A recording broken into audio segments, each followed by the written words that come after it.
안녕하세요, 박준영입니다. 포르쉐 하면 가장 먼저 딱 떠오르는 차는 무엇일까요? 당연히 911일 겁니다. 포르쉐를 대표하는 아이콘이죠. 그래서 그런지 많은 포르쉐 골수 마니아들은 포르쉐가 911이 아닌 다른 신차를 출시할 때마다 쓴소리를 이어가곤 했는데요. 포르쉐의 전통을 해치는 새로운 모델들을 마니아들은 인정하지 못했던 겁니다. 그들은 매번 911을 외쳤죠. 카이엔과 파나메라가 처음 등장했을 때 아주 신명나게 욕을 먹었습니다. 아니 포르쉐가 갑자기 SUV를 만드냐? 파나메라는 너무 못생겼다라며 혹평이 아닌 악평이라고 할 정도로 비난을 쏟아냈었죠. 하지만 두 차종 모두 지금은 어떻게 됐습니까? 포르쉐의 효자 모델로 등극하여 글로벌 시장에서 전체 판매량 3분의 2 이상을 차지하는 핵심 볼륨 모델로 자리 잡았죠. 카이엔과 파나메라로 돈을 벌었으니 새로운 911과 다른 신차들도 나올 수 있는 겁니다. 전 세계의 슈퍼카 브랜드들이 고집을 굽히고 SUV를 생산하는 이유도 바로 수익 때문이죠. 회사가 돈을 벌어야 신차를 개발할 비용이 생기고 그렇게 명을 이어가는 겁니다. 결국 카이엔과 파나메라 이 두 차량이 브랜드를 유지할 수 있게 해주는 탄탄한 원동력이 되었다는 이야기입니다. 국내에서도 카이엔과 파나메라의 인기는 대단했습니다. 2010년 중반쯤 카이엔 디젤 모델이 굉장히 많이 팔려서 한때 강남 산타페라는 이름으로 불리기도 했었죠. 강남 산타페가 무엇이냐? 이게 강남 소나타, 강남 그랜저, 강남 땡땡땡으로 많이들 불리는데 가장 처음 등장한 건 강남 소나타였습니다. 강남에서 소나타만큼 많이 보이는 수입차라는 것을 지칭하는 의미고요. 카이엔이 너무 많이 팔려서 강남에서 산타페만큼 자주 보였기 때문에 강남 산타페라는 별명이 붙은 겁니다. 작년엔 국내에 신형 모델도 런칭했는데요. 카이엔의 명성답게 이번에도 많은 사람들이 차를 사기 위해 줄을 섰죠. 그런데 현재 포르쉐는 국내로 입항되는 신차 물량이 부족해서 몰려있는 대기 수요자들의 출고가 제대로 이뤄지지 못하고 있는 상황입니다.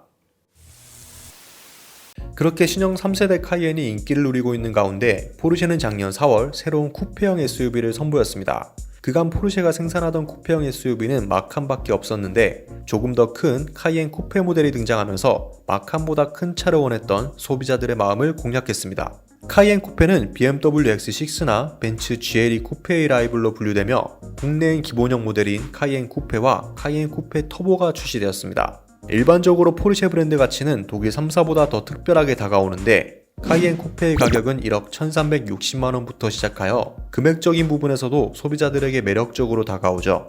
물론 옵션을 추가하다 보면 가격이 천정부지로 올라가지만 말입니다. 카이엔 쿠페가 어떤 차인지 잠깐 살펴보면 일반 카이엔보다 조금 더 역동적인 실루엣과 스포티한 성능을 갖추고 있는 것이 매력 포인트고요. 쿠페형 SUV답게 일반 카이엔보다 조금 더 낮고 차체 뒤쪽 폭은 18mm 넓어져 와이드한 스타일을 가지고 있습니다.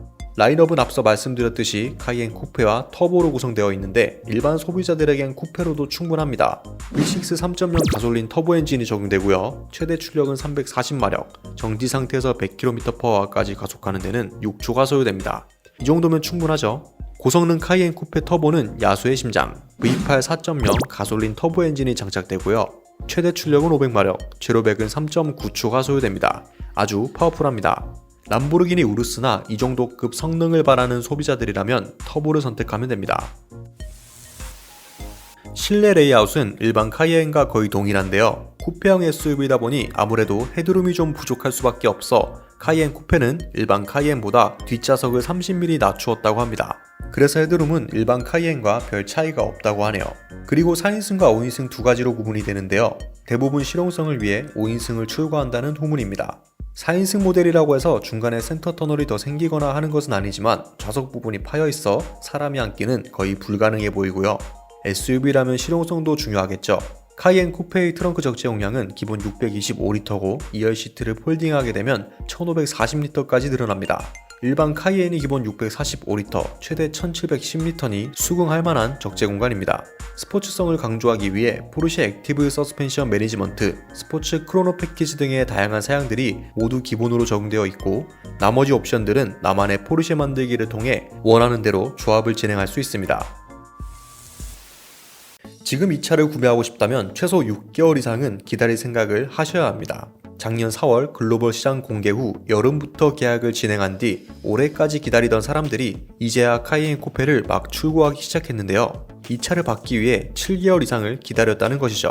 현 시점에서 쿠페를 계약하면 최소 6개월 이상이 소요되며 스탁차를 받으려고 대기 중인 사람들도 많은 것으로 전해졌습니다. 스타글리스 차는 이율이 높음에도 불구하고 이마저도 출고하기 위해 대기 중인 고객들이 많다고 하니 카이엔 쿠페의 인기가 어느 정도인지 체감하는 것은 그리 어렵지 않습니다. 이게 언뜻 보면 그냥 카이엔을 쿠페로 만들어 놓은 것 같은 느낌이지만 카이엔 쿠페는 기본 설계부터 모든 것이 새롭게 이루어진 완전한 별도의 모델이라고 포르쉐는 주장합니다. 소비자들의 반응도 좋은 편이고요. 카이엔 쿠페 출시 소식을 접한 네티즌들은 SUV에서 가변 리어 스포일러가 나오는 게 신기하다. 역시 믿고 사는 포르쉐. 강남 엄마들의 새 차로 제격일 듯이라는 긍정적인 반응이 이어졌습니다. 카이엔 쿠페는 기존에 카이엔을 타고 있었던 사람들, 스타일리시한 쿠페형 SUV를 타고 싶어 차를 알아보던 사람들, 아내의 차를 사주려는 사람들 등 여러 수요층에서 이 차를 주목하고 있어 소비자들이 몰리고 있는데요. 특히 현재 2세대 카이엔을 타던 사람들은 대부분 13에서 15년식 사이에 출고한 차량들이 많기 때문에 이제 신차로 바꿀 시기가 되어 카이엔 쿠페 구매를 고려하는 고객들도 꽤 많은 것으로 전해졌습니다. 이렇게 인기가 많으니 또다시 새로운 강남 산타페로 등극하는 건 시간 문제겠네요. 아마 곧 자주 볼 수 있을 겁니다. 1억이 넘는 포르쉐를 사기 위해 줄을 선 대한민국. 부자들이 참 많죠. 오늘 소식은 여기까지입니다. 오토포스트 이슈플러스였습니다.